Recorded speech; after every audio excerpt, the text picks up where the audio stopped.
Bom dia, pessoal. Como vai todo mundo? Espero que todo mundo esteja bem. Então, vamos dar sequência ao programa da disciplina de ortopedia, né? A partir da aula de hoje, nós vamos falar especificamente sobre alguns tipos de fraturas mais comuns, as mais importantes, e nós vamos iniciar pelas fraturas do membro inferior, tá? Fraturas da pelve, fraturas do acetábulo e fraturas do membro inferior. Então, o assunto da aula de hoje são as fraturas, as lesões do anel pélvico, tá? Então, essa aqui é a sequência que nós vamos seguir inicialmente, depois nós vamos passar para a fratura de coluna e posteriormente para fraturas de membro superior e depois algumas outras doenças de relevância para a gente, do ponto de vista ortopédico, para a gente incluir no programa também, né?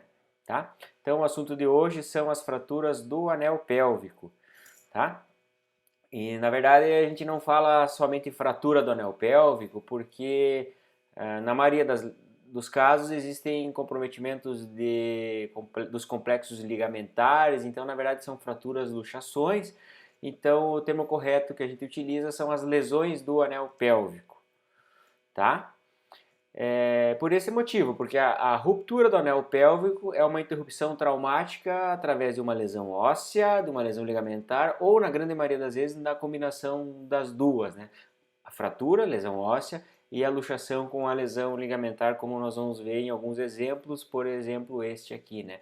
Então, isso aqui é um caso real, de um paciente de sexo masculino, 19 anos na época do acidente, sofreu um acidente gravíssimo de motocicleta, e fez essa lesão aqui complexa, né? Então vejam só, esse paciente teve uma disjunção grande da sínfise púbica, né? Uma disjunção grande da articulação sacroiliaca, praticamente ele arrancou a hemipelve do lado esquerdo, né? Com fratura. Então se eu falar, ele teve uma fratura da pelve, estou me referindo a isso aqui, é insuficiente, é incorreto, né? E também ele fez uma luxação da articulação do quadril. Reparem que a cabeça do fêmur ela não está congruente com o acetalo. Então, é uma lesão muito grave. Uma lesão desse tipo tem um índice de mortalidade elevadíssimo, passa de 80%.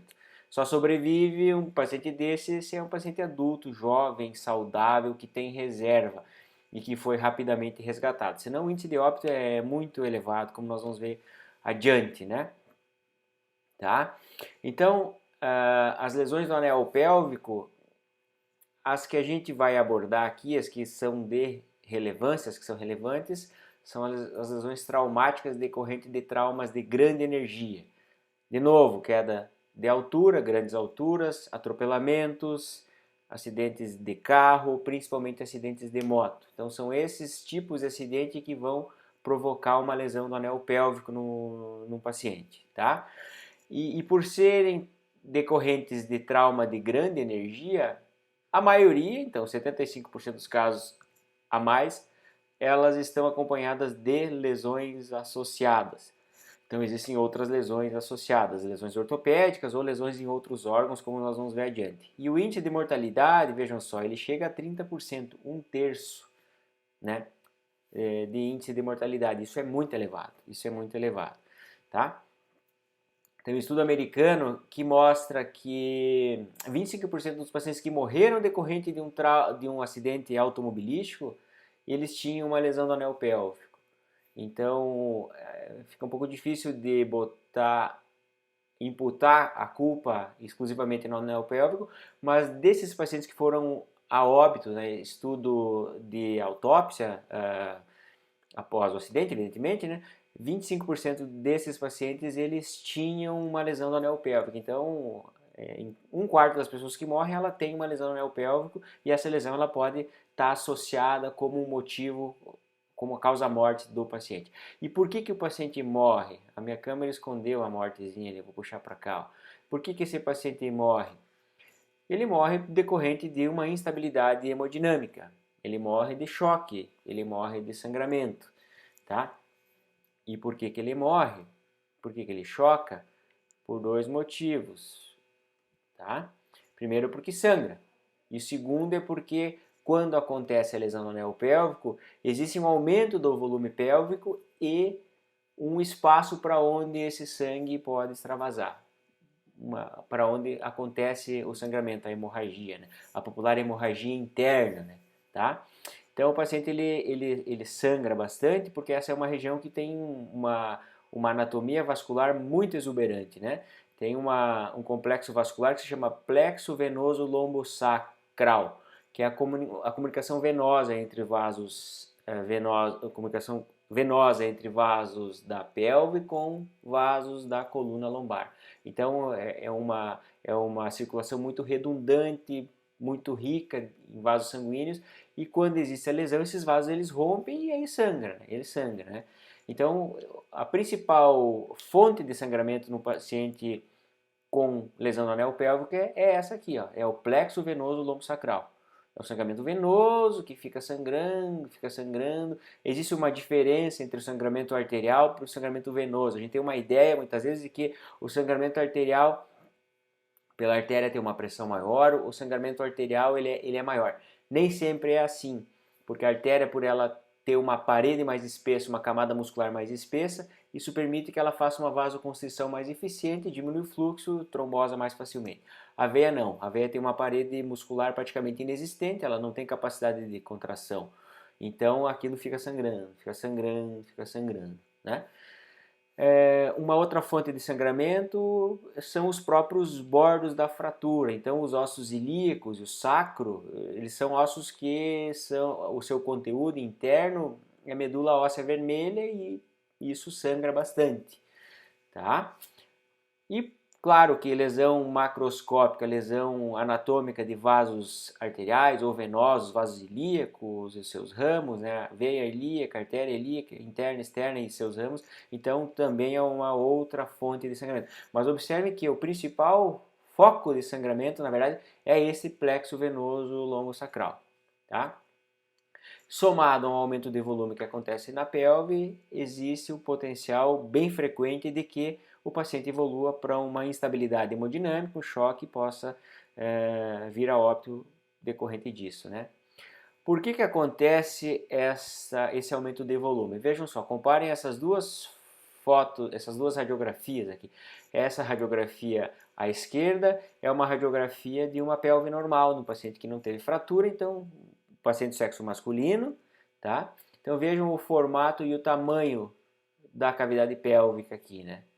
Se eu comparar com o outro lado aqui, que também é um paciente de sexo masculino, mas que sofreu uma lesão, uma disjunção de sínfise púbica grande, com uma lesão da articulação sacroiliaca lá atrás, observem o quanto aumentou esse volume. Então é para esse espaço que acontece o sangramento. Então não é um sangramento visual, ele não é um sangramento externo, a gente não vê, mas ele sangra lá dentro. Muitas vezes a gente pede uma tomografia para estudar melhor a lesão, pesquisar outras lesões, e a gente vê lá na descrição volumoso hematoma retroperitoneal, porque isso está lá por trás do peritônio, não é um sangramento abdominal interno. Se tiver um sangramento abdominal interno, a gente tem que ir em busca de uma outra lesão de cavidade abdominal, de uma víscera maciça, como o baço, como o fígado, ou uma lesão de artéria mesentérica, etc., que gere esse sangramento. Mas aqui, voltando no foco, que é a lesão do anel pélvico, tá? O sangramento ele vem para esse espaço aqui que aumenta. Isso aqui é capaz de sangrar 2, 3 litros da volemia do paciente, né? Tá? Agora, é completamente diferente do que essa situação aqui. Então, aqui também é um paciente de sexo masculino, só que é um paciente diferente. É um paciente idoso que sofreu uma queda, um trauma de pequena energia, uma queda da própria altura, por exemplo. E ele também fez uma lesão do anel pélvico. Vejam aqui, ó, ele tem isso aqui é uma lesão do anel pélvico, é uma fratura, mas é uma fratura da região anterior, que não compromete o anel pélvico, não aumenta o volume. Então, um paciente desse aqui, ele não vai chocar, tá? Então, aqui já está o primeiro objetivo meu desta aula, porque vocês entendam que existem dois tipos de paciente. Este aqui não precisa se apavorar, isso aqui não tem urgência nenhuma. É muito comum esse paciente vir 2, 3, 5 dias procurar atendimento médico porque ele caiu, ele se machucou, dor leve, mas essa dor ela persistiu e isso gerou preocupação e fez ele procurar o médico. É completamente diferente dessa situação, que ele é um paciente que vem trazido pelo sistema de resgate, em mau estado geral, politraumatizado, com lesões associadas. Então, são coisas totalmente diferentes, isso aqui exige uma intervenção médica imediata, Isso aqui não, bem mais tranquilo. Mas se a gente for caracterizar as duas lesões, elas são lesões do anel pélvico, elas são fraturas do anel pélvico, tá? 75% dos casos tem lesão associada, tá?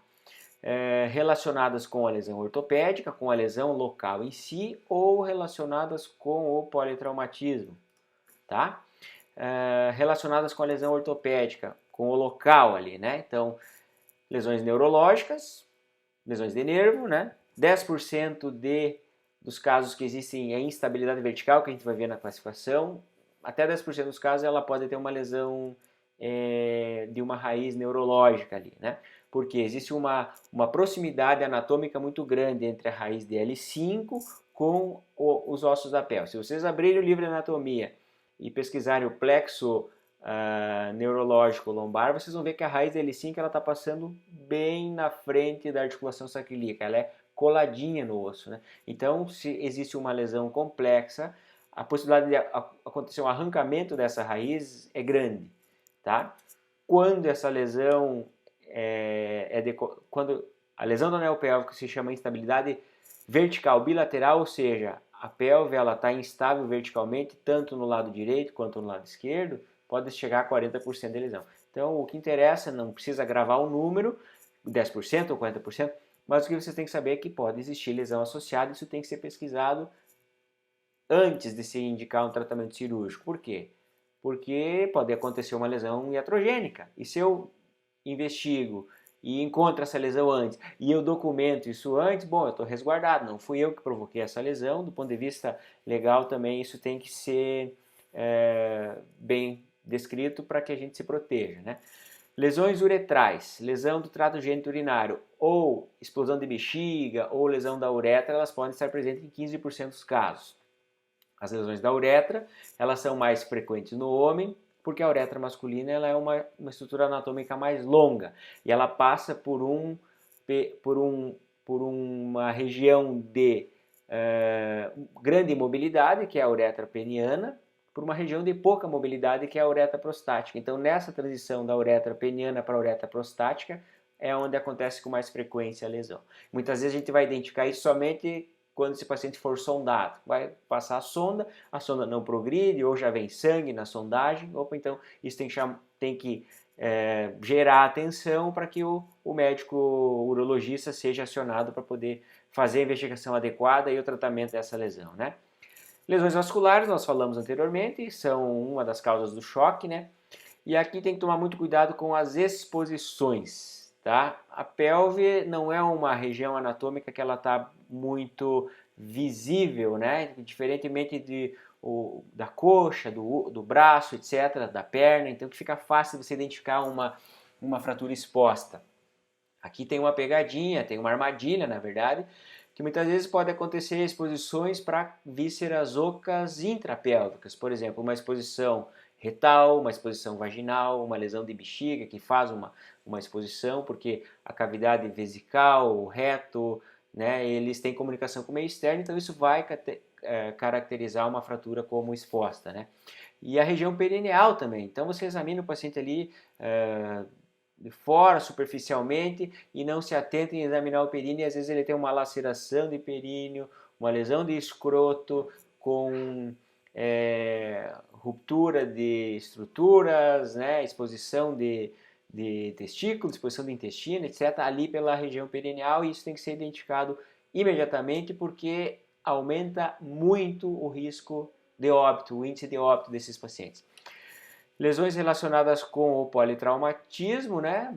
Traumatismo crânioencefálico, trauma torácico, trauma abdominal, abdômen agudo, lesão de víscera maciça, lesão de víscera oca, reticências aqui porque qualquer outro tipo de lesão pode acontecer num paciente politraumatizado, né?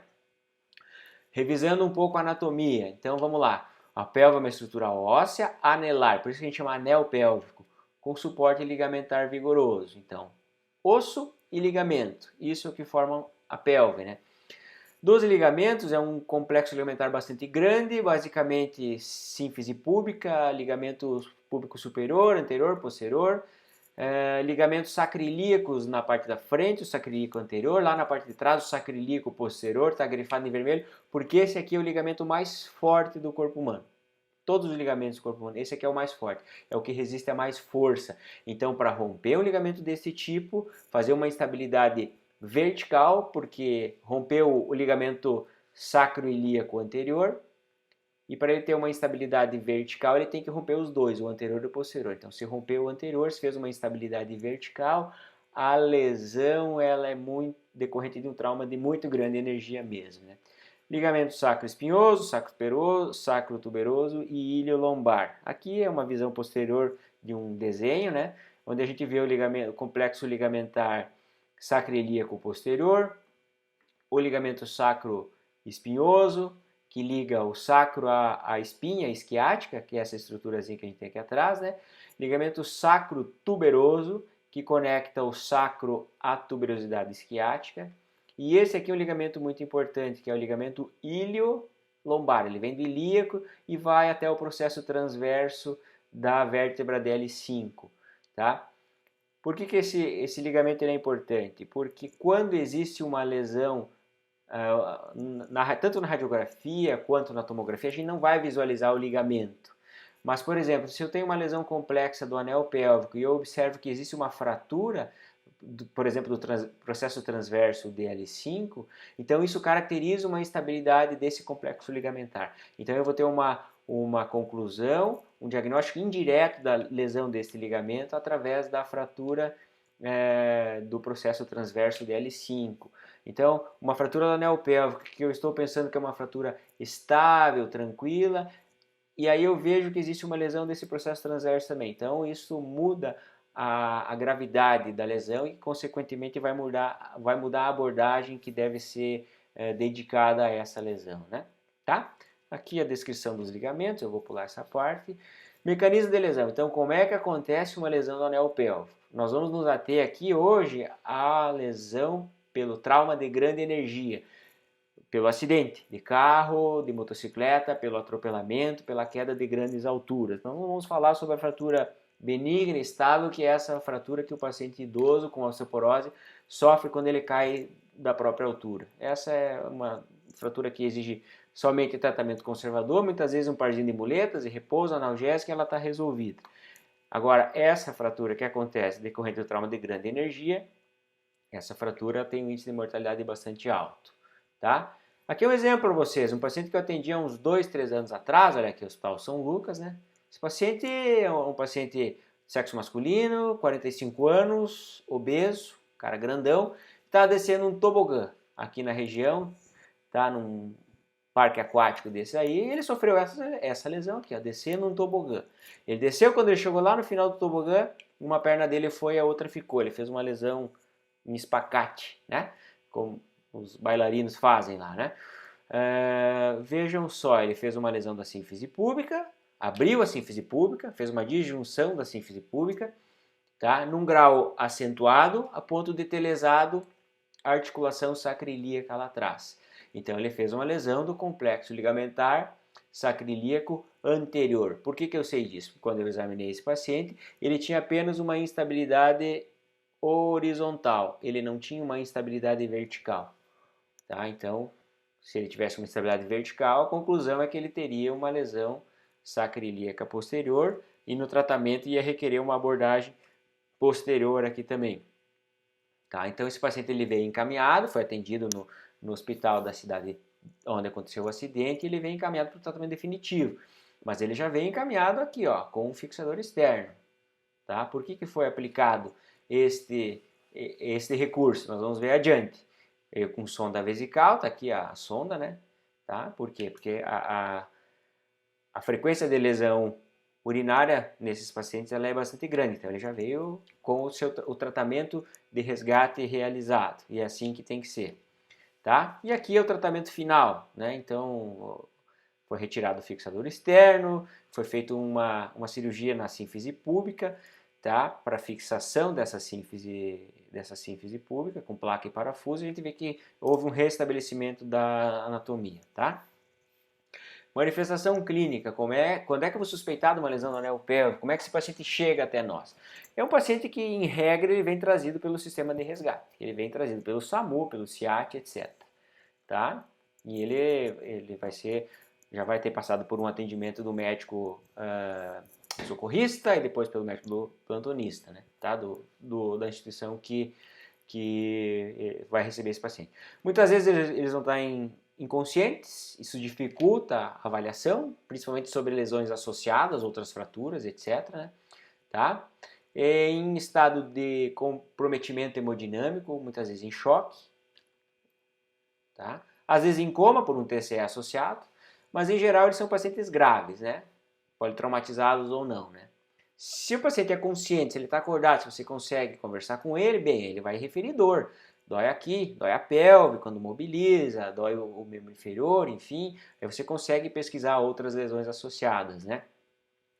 Mas na maioria das vezes a gente não vai conseguir conversar adequadamente com o paciente. Às vezes ele já está lá na UTI, você é chamado, o ortopedista ele é chamado na UTI para avaliar um paciente, tá? Que sofreu um trauma e se suspeita de uma lesão ou já tem um diagnóstico de uma lesão do anel pélvico, então nós somos acionados lá na UTI. Não é o ambiente ideal. Se a gente seguir a regra do OTLS, a nossa atuação ela tem que ser lá no pronto-socorro.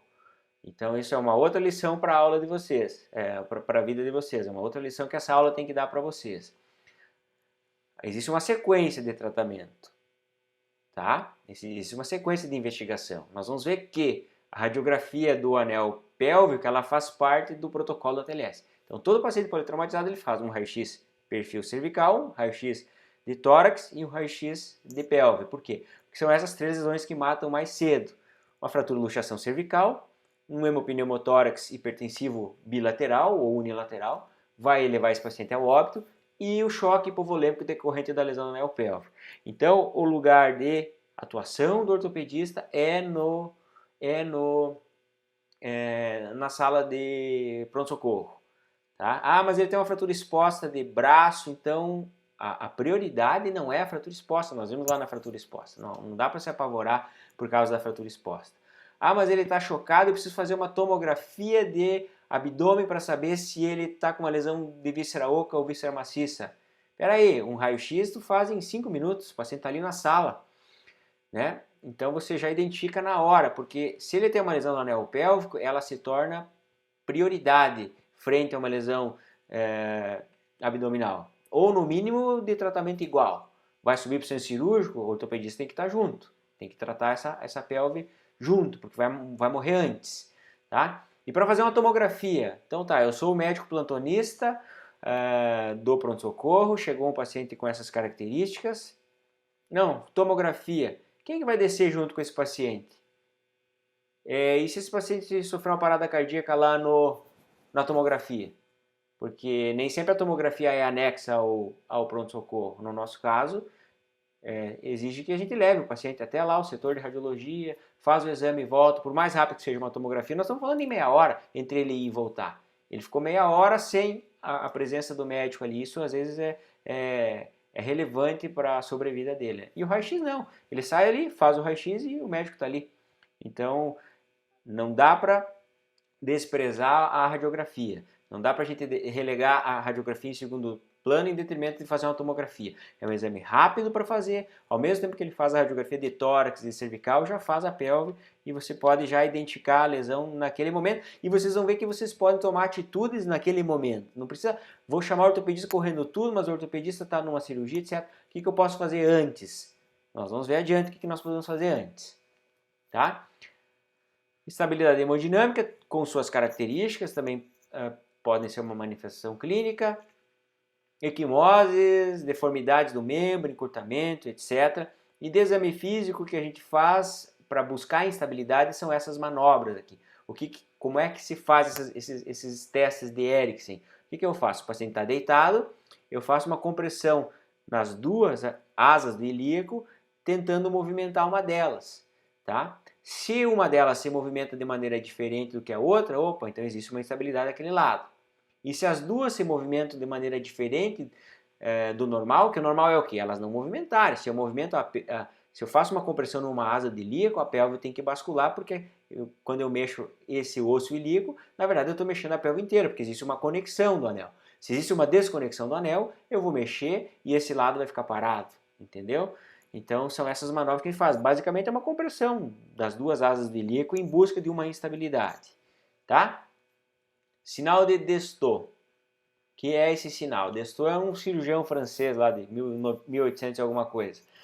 É equimose nessa região aqui, ó, ou uma equimose de escroto, ou uma equimose de grande lábio na mulher, ou equimose nessa região aqui, ó, do períneo, na raiz da coxa. Isso aqui é sinal de que aconteceu uma lesão ali, ou óssea ou ligamentar, ou as duas, fez um sangramento e ele está se mostrando através deste sinal, tá?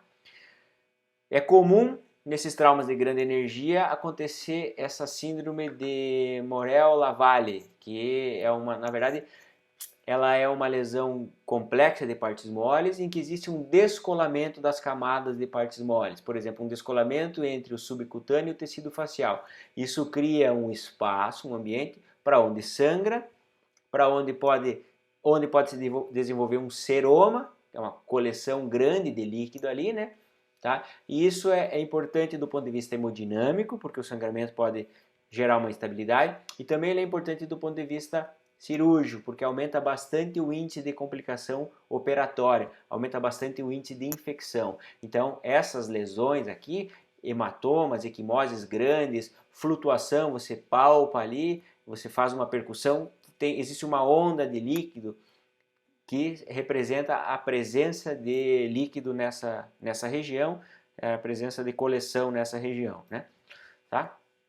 Deformidades, vejam só, aqui é uma fotografia de uma paciente que está deitada e existe uma deformidade desse membro. Nós vamos ver lá na aula sobre fratura de fêmur proximal que existe uma deformidade típica da fratura do membro proximal, que é encurtamento, rotação externa. Tá? Aqui não segue um padrão na fratura da pelve, porque dependendo para onde foi a lesão, existe rotação interna, como esse caso, ou rotação externa. Mas o que a gente vai buscar, o que a gente vai em busca é das assimetrias, assimetria de uma perna para outra. Tá? Então nós examinamos esse paciente e vamos encaminhar ele para fazer um estudo radiológico, um estudo radiográfico. Tá?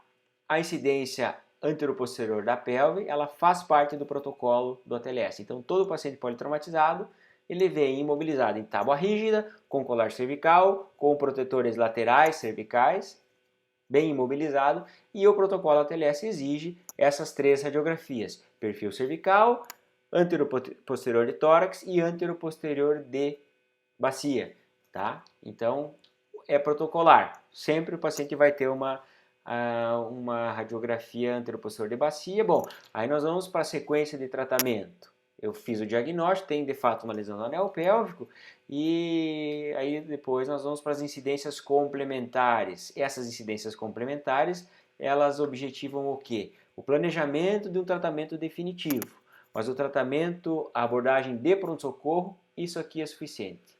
Eu não vou partir desta radiografia, eu quero estudar melhor essa lesão e vou pedir uma incidência inlet ou outlet, que são as complementares, as incidências oblíquas, porque esse paciente está ruim. Eu vou deixar para fazer isso aqui no momento oportuno.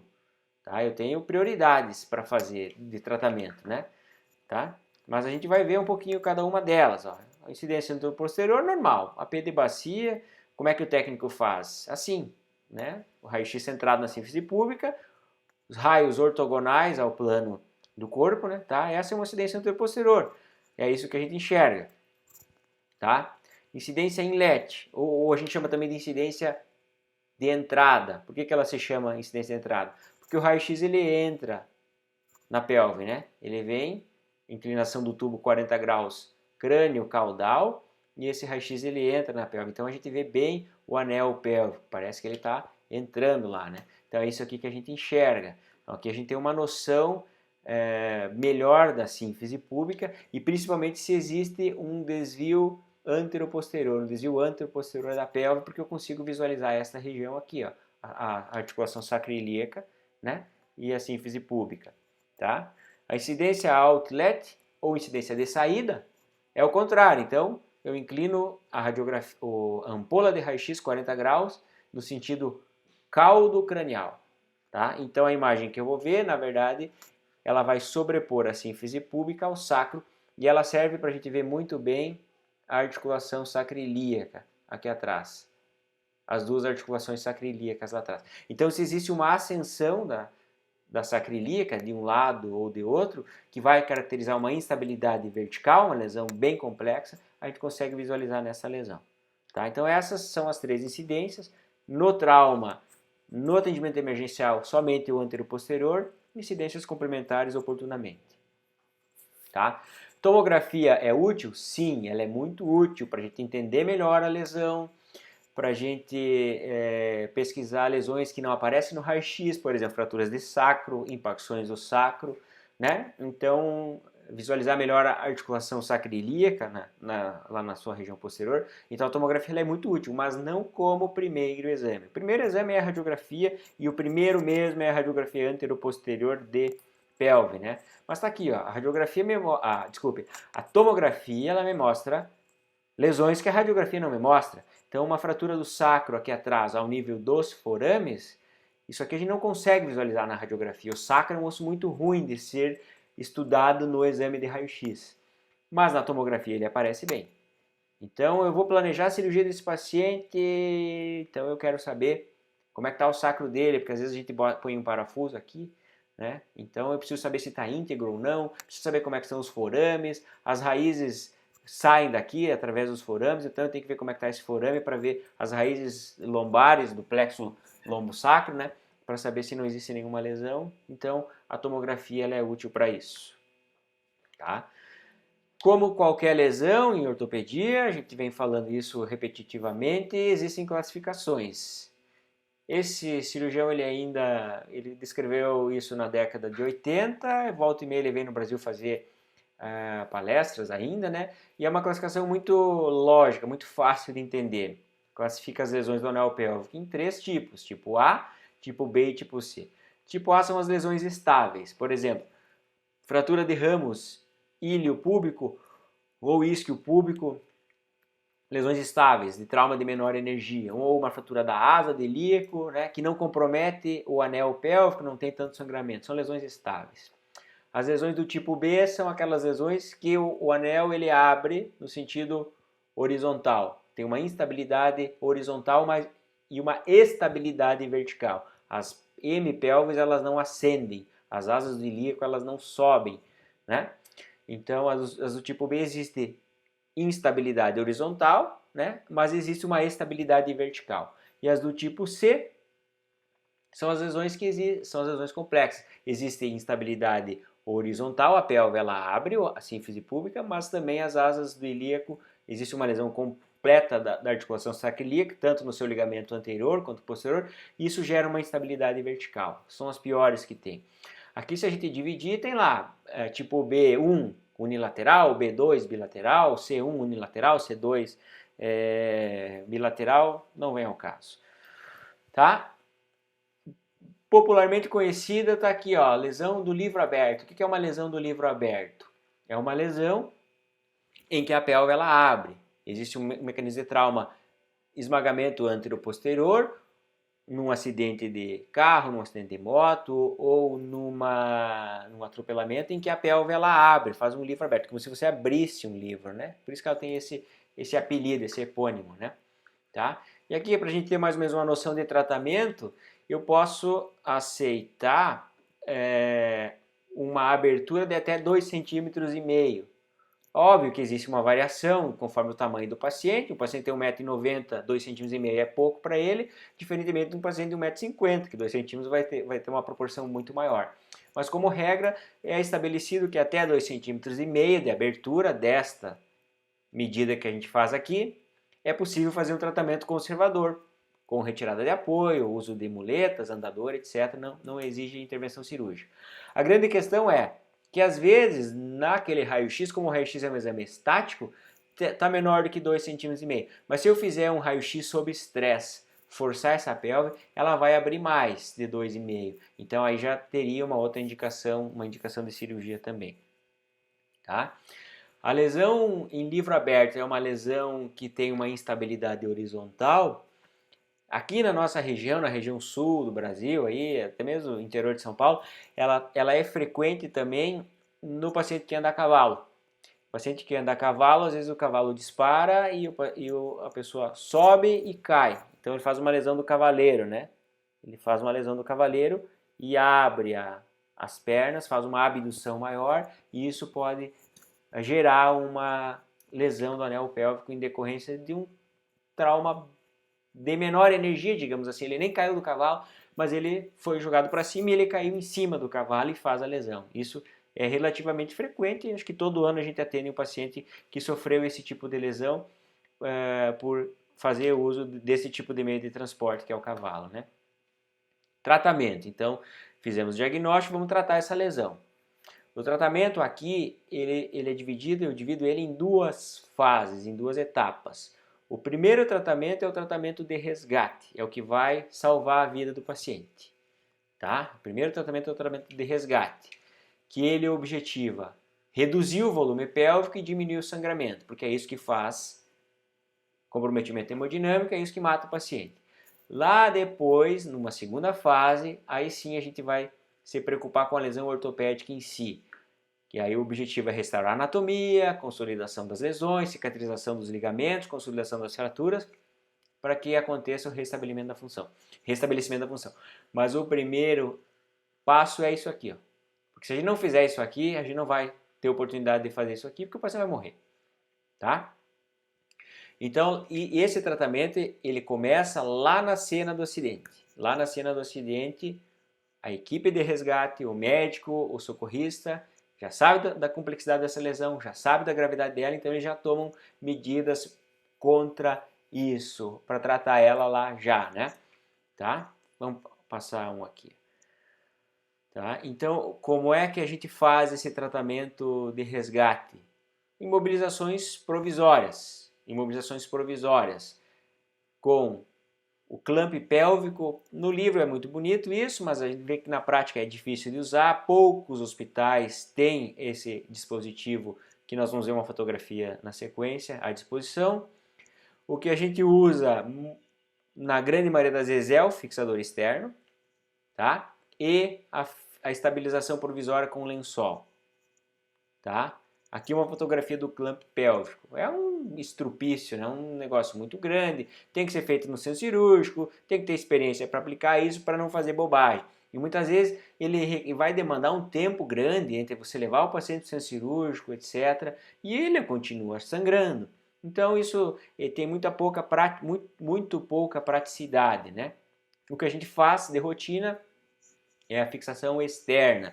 Este é o raio-x pós-fixação daquele mesmo paciente que nós vimos lá no início, tá? Que tinha uma abertura de sínfise grande, uma lesão complexa da articulação sacroiliaca à esquerda e uma luxação da articulação coxo-femoral à esquerda. Lembre que tinha essa fratura aqui, então a gente consegue identificar que é o mesmo paciente e a mesma radiografia. O que foi feito aqui?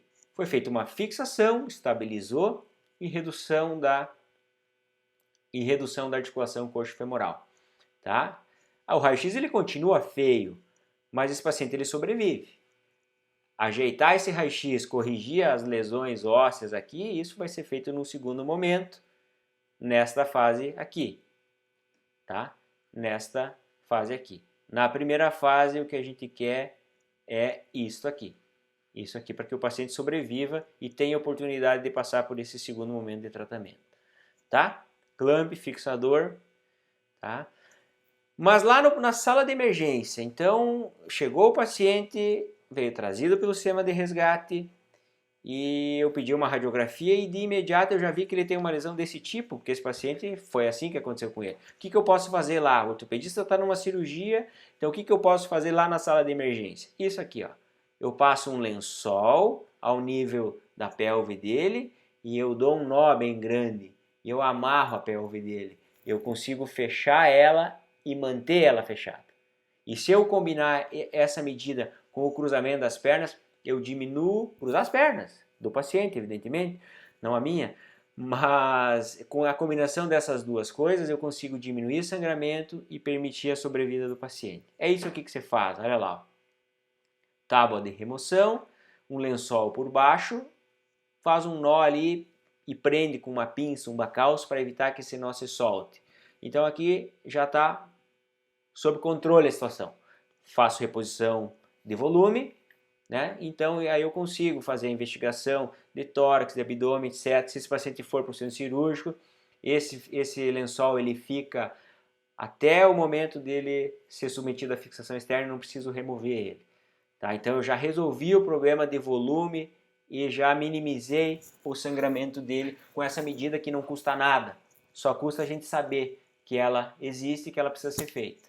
Tá? A gente pode fazer isso no local do trauma mesmo. Um lençol, um pedaço de pano, é fácil de encontrar. No pronto-socorro, obrigatório. Tem que fazer. Não dá para esperar o ortopedista chegar para fazer isso. Ele vai demorar 10 minutos, 15 minutos, meia hora, enfim. Num hospital que não tenha um ortopedista presencial, ou mesmo um hospital que tenha um ortopedista presencial, ele está lá numa cirurgia, numa fratura exposta que chegou 1 hora, 2 antes. Tá? E a gente não retira. Estabilizou, fechou, amarrou, deixa assim. Por quê?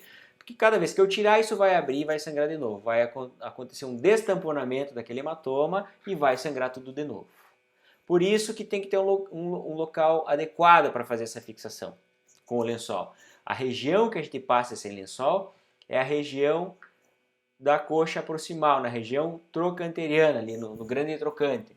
Por quê? Porque se eu aplicar o lençol nesta região, eu vou deixar as duas asas do ilíaco livre para que seja feita a aplicação do fixador externo sem que eu precise desamarrar o lençol. É por isso. Por isso que o local, a eficiência é a mesma. Talvez a eficiência até seja maior se eu fizer ao nível do acetábulo ou das asas do ilíaco. Só que quando a gente for fazer a aplicação do fixador externo, eu vou ter que desamarrar. Ele vai ficar sem e vai sangrar de novo. Então, o porquê é este. Tá? Segunda fase do tratamento. Bem, para um médico de pronto-socorro, para um médico clínico geral, até aqui. Daqui em diante, curiosidade. Ah, mas então o que será que foi feito naquele paciente que chegou dessa forma? Curiosidade. Vocês não precisam saber que tipo de placa vai ser utilizado, o foco não é esse. Quantos parafusos tem que usar, enfim. Curiosidade. Mas o tratamento definitivo ele visa a restauração da anatomia, a consolidação das lesões, sejam ósseas ou sejam ligamentares, e o restabelecimento da função. Tá? Vamos lá. Aqui, ó. Isso aqui são opções que se fazem. Fixação da articulação sacroiliaca lá atrás, fixação de fratura do acetábulo aqui na frente, fixação com placas e parafusos, como a gente viu em outro caso aqui, numa situação da sínfise pública, é isso que se faz, né? Abordagens cirúrgicas únicas, combinadas, enfim, cada caso vai exigir um tratamento individualizado, a recomendação de tratamento é à la carte, né? As lesões anelpélvicas são lesões que deixam sequelas ortopédicas, né, com uma frequência bastante grande. Se o paciente teve uma lesão da raiz neurológica de L5, ele vai ficar com o pé caído, talvez ele recupere alguma coisa, mas nunca vai ser igual, porque são lesões muito graves. Tá? Pacientes que sofrem lesão complexa de sínfise púbica, como por exemplo esse caso, com abertura da articulação sacroiliaca, a possibilidade de ficar com uma sequela, de ficar mancando, de ter uma instabilidade pélvica e dele continuar com dor crônica, principalmente na articulação sacroiliaca, é grande. Isso tem que ser muito bem explicado para o paciente e para a família, porque isso é uma limitação da doença. Mesmo fazendo o tratamento adequado, corretamente, utilizando os recursos adequados, no melhor momento, no momento mais propício, mesmo assim ficam sequelas. E existe uma limitação do que a gente pode fazer, o que a gente consegue melhorar.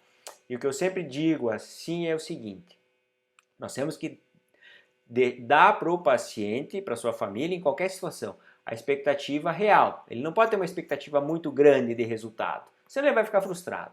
Mas eu também não posso baixar essa expectativa, ela tem que ser a real. Nem de mais, senão vai gerar uma frustração do paciente, e nem de menos, porque daí a gente estaria sendo desonesto com o paciente numa tentativa de se proteger, talvez.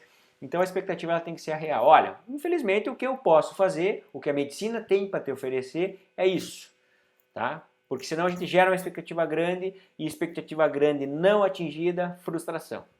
Aí o paciente considera um mau resultado. E nem sempre é um mau resultado do ponto de vista técnico, né? Mas de uma maneira geral é muito melhor que ele fique com uma sequela e vivo do que ele morra, né? Então tem lá uma lesão, como aquela que a gente viu lá no início. Eu vou para o centro cirúrgico, eu vou abrir e vou fazer uma cirurgia de imediato. Se eu fizer uma cirurgia aberta nesse paciente, se eu abrir e fixar a sínfise pública, eu vou dar de cara com um hematoma volumoso. Para eu chegar no osso, eu vou ter que desfazer, destamponar esse hematoma, ele vai sangrar tudo de novo, ele vai chocar e vai morrer. Então, cirurgias abertas, cirurgias com redução cruenta, grandes abordagens, elas não devem ser feitas, é proibido fazer no momento de resgate, porque senão o paciente vai morrer. Mas eu fiz um fixador externo no paciente e ele continua chocado. Ele fez uma síndrome de coagulação intravascular disseminada e ele continua chocado. Infelizmente não tem o que fazer. Medidas heróicas como abrir e tentar tamponar vaso, não vai dar certo, ele vai morrer. Existem outras coisas que precisam ser investigadas, outros focos de sangramento torácico, abdominal, etc. Se isso já foi descartável, existe a intervenção que pode ser utilizada pelo cirurgião vascular, uma cirurgia, um procedimento endovascular intervencionista, por cateterização, para tentar trombosar, embolizar um vaso ali, mas o risco de complicação de você fazer uma embolia e gerar uma isquemia de bexiga, de intestino ou de víscera pélvica é grande. Então tem que ser muito bem levado em consideração para se tomar a decisão, né? Esses pacientes, vocês viram que eu falei em TCE, nós falamos em trauma abdominal, agora no vascular. Então são pacientes que requerem uma abordagem sempre multiprofissional. Não é só o médico do pronto-socorro, não é só o ortopedista, não é só o médico da UTI. Tá? Bom, pessoal, vamos terminar essa aula e na sequência nós vamos fazer uma outra aula sobre fratura de acetábulo, já para a gente ir ganhando tempo e ir adiantando, até porque a gente não sabe quanto tempo essa situação de aulas virtuais elas vão se prolongar. Então, na sequência, eu vou fazer uma aula sobre fratura do acetábulo, que vocês vão ver que ela é completamente diferente da lesão do anel pélvico. Tá bom, pessoal? Um abraço a todos. Vamos combinar um horário para discutir as dúvidas, discutir o assunto da aula e retirar as dúvidas de vocês. Grande abraço, até mais.